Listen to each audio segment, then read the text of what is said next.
আলোচিত সাবেক শিক্ষা প্রতিমন্ত্রী আ.ন.ম এহসানুল হক মিলন এবার শিক্ষামন্ত্রীর দায়িত্ব পাওয়ায় উচ্ছ্বসিত তার নির্বাচনী এলাকার মানুষ। কচুয়া উপজেলা নিয়ে গঠিত চাঁদপুর ১ আসনের অবকাঠামো ও শিক্ষার মান উন্নয়নে ভূমিকা রাখবেন মন্ত্রী, এমনটাই প্রত্যাশা এলাকাবাসীর। সম্প্রতি নিজ এলাকায় গিয়ে মাদক, সন্ত্রাস, ইফটিজিং ও নকলমুক্ত শিক্ষাঙ্গন সহ দুর্নীতিমুক্ত উপজেলা গড়ার প্রতিশ্রুতি দিয়েছেন শিক্ষামন্ত্রী। ত্রয়োদশ জাতীয় সংসদ নির্বাচনে চাঁদপুর ১ আসনে ৬৬,০০০ ভোটের ব্যবধানে জয়ী হন বিএনপি প্রার্থী এহসানুল হক মিলন।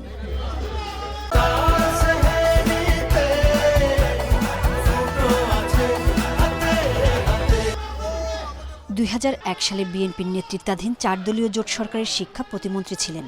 নকল প্রতিরোধে কঠোর অবস্থানের কারণে ব্যাপক জনপ্রিয়তা পান এহসানুল হক মিলন। নতুন বিএনপি সরকারের শিক্ষা এবং প্রাথমিক ও গণশিক্ষা মন্ত্রণালয়ের মন্ত্রী নিয়োগ পাওয়ায় উচ্ছ্বসিত দলের নেতাকর্মী সহ এলাকার মানুষ। স্কুল কলেজের মান উন্নয়নের পাশাপাশি কচুয়া উপজেলাকে দুর্নীতিমুক্ত করবেন, এমনটাই প্রত্যাশা তাদের। শিক্ষামন্ত্রী জনাব আ.ন.ম এহসানুল হক মিলন সাহেবের কাছে একটাই প্রত্যাশা, শিক্ষার মান উন্নয়ন, অসমাপ্ত যে কাজগুলো আছে সেই কাজগুলোর দ্রুত সমাধান। ক্লাসে পাঠদানটা যদি নিয়মিত হয়ে যায় তাহলে আমার মনে হয় শিক্ষাক্ষেত্রে আমূল পরিবর্তন হবে। সম্প্রতি নিজ নির্বাচনী এলাকায় গিয়ে উপজেলা প্রশাসনের সাথে মতবিনিময় করেন শিক্ষামন্ত্রী। ইফটিজিং, সন্ত্রাস ও মাদক মুক্তের ঘোষণা সহ কর্মপরিকল্পনা তুলে ধরেন তিনি। কচুয়াকে মাদক মুক্ত করা হবে, সন্ত্রাস মুক্ত করা হবে, ইফটিজিং মুক্ত করা হবে। নকল যেভাবে যাত্রা শুরু হয়েছিল কচুয়া থেকে, মাদক মুক্ত যাত্রা আমরা কচুয়া থেকে শুরু করব।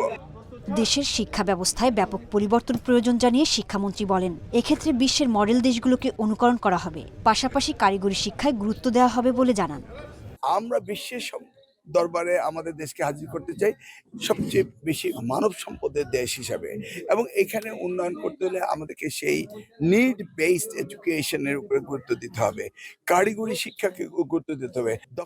শিক্ষকরা অনুমতি ছাড়া অন্য পেশায় যুক্ত হলে তদন্ত সাপেক্ষে তাদের বিরুদ্ধে ব্যবস্থা নেওয়ার কথা জানান শিক্ষামন্ত্রী। সেই তো দেশের অভিভাবক। Independent news.